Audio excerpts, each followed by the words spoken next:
नमस्कार आदाब, आप देख रहे हैं डीएस समाचार, सच बोलता चौथा स्तंभ। लखनऊ राष्ट्रीय लोकदल के प्रदेश अध्यक्ष एवं पूर्व सदस्य विधान परिषद डॉक्टर रामाशीष राय ने आज प्रेस वार्ता में बताया कि पार्टी 15 मार्च को देवरिया के चीनी मिल मैदान में विशाल जनसभा आयोजित करेगी। उन्होंने बताया कि जनसभा में मुख्य अतिथि के रूप में राष्ट्रीय अध्यक्ष केंद्रीय मंत्री चौधरी जयंत सिंह शामिल होंगे।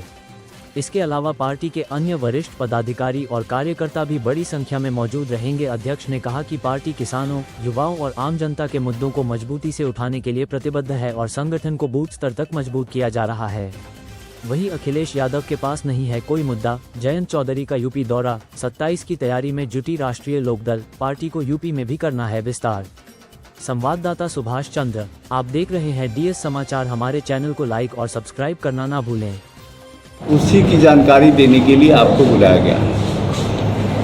राष्ट्रीय लोकदल के अध्यक्ष हमारे चौधरी जयंत सिंह जी ने निर्देश पर हम लोग पूर्वांचल में राष्ट्रीय लोकदल को मजबूती देने के लिए और एनडीए को मजबूती देने के लिए अपने संगठन के तंत्र को मजबूत करने का फैसला किया है और इसके अंतर्गत स्वयं हमारे राष्ट्रीय अध्यक्ष चौधरी जयंत सिंह जी का कार्यक्रम पूर्वी उत्तर प्रदेश में लगने जा रहा है। अभी पिछले दिनों उनकी पहली रैली बस्ती जनपद में थी, सरदार पटेल जी की जयंती के अवसर पर।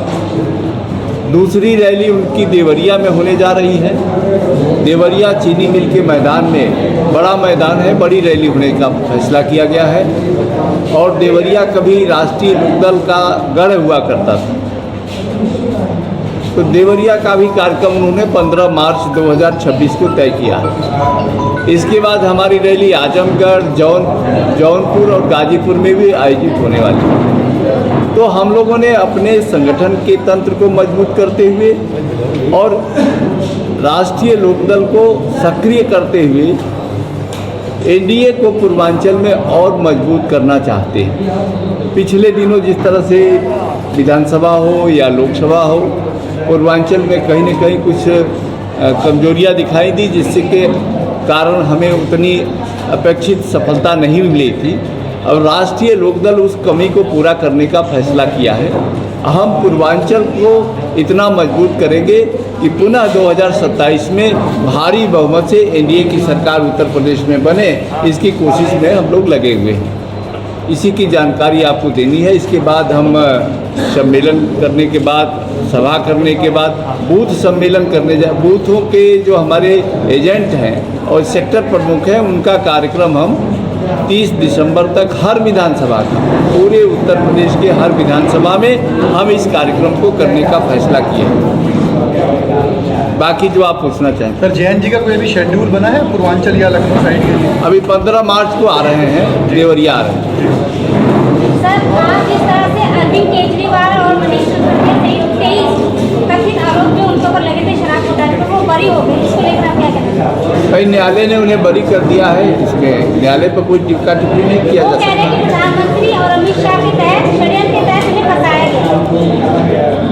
अब ये उनकी बात है, उन पर हम कमेंट नहीं करेंगे। हम सबको साथ लेके चलना चाहते हैं। कोई खामियां होगी कानून बनाने में तो उस पर सरकार न्यायालय में विचाराधीन है और सरकार के लेवल पर भी बातचीत चल रही है। सर, 2027 को लेकर ब्राह्मणों पे ज़्यादा फोकस कर रही है। बसपा अपना पहला कैंडिडेट भी उतार चुकी है, आशीष पांडे। तो आपकी पूरी एनडीए का क्या प्लान है? क्या आपका भी ब्राह्मणों पे फोकस रहेगा? ये नारा हो सकता है, हमारा किसी एक जात एक धर्म पर फोकस नहीं है। राष्ट्रीय लोकदल किसानों की पार्टी है। हम किसान, मजदूर और जवान की बात करते हैं। हमारे नेता चौधरी चरण सिंह हमेशा किसानों की बात करते थे, गाँव की बात करते थे और गांव का भलाई होगा। गांव जब विकसित होगा, गांव आत्मनिर्भर होगा तो किसान आत्मनिर्भर होगा और जवान भी आत्मनिर्भर होगा, जवान को भी काम मिलेगा। चौधरी साहब कहते थे कि जब तक गांव को तकनीकी रूप से कुटीर उद्योग धंधे गांव-गांव नहीं लगाए जाएंगे, तब तक गांव आत्मनिर्भर नहीं होगा।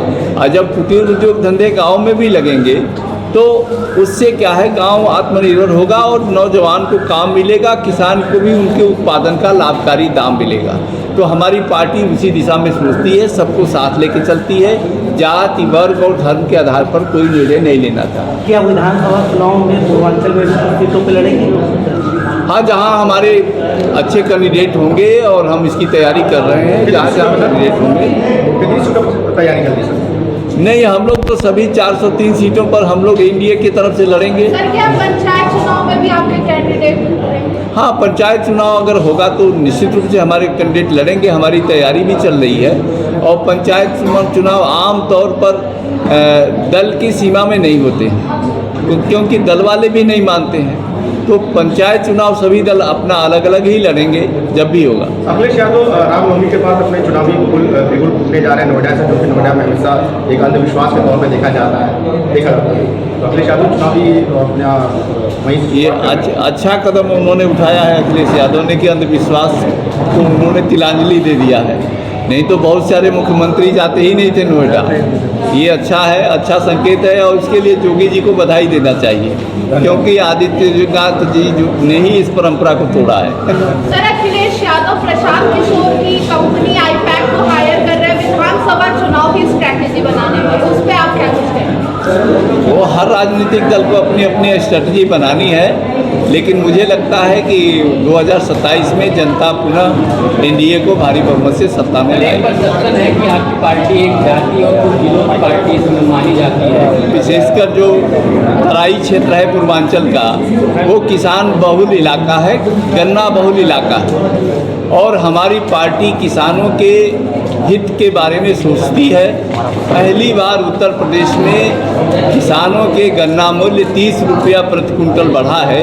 ये ऐतिहासिक कदम राष्ट्रीय लोकदल ने सरकार को परामर्श देकर के करवाया है। इसके लिए हम लोगों ने योगी आदित्यनाथ जी को बधाई दिया है, उनकी प्रशंसा किया है। तो हम जो चाहते थे वो सरकार उस दिशा में काम भी कर रही है, कदम भी बढ़ा रही है और इसलिए हमारी कोशिश है, सरकार की भी कोशिश है कि जो चीनी मिलें कुछ बंद हैं पूर्वांचल की, उन चीनी मिलों पर भी चालू करने पर सरकार फोकस करेगी। राष्ट्रीय लोकदल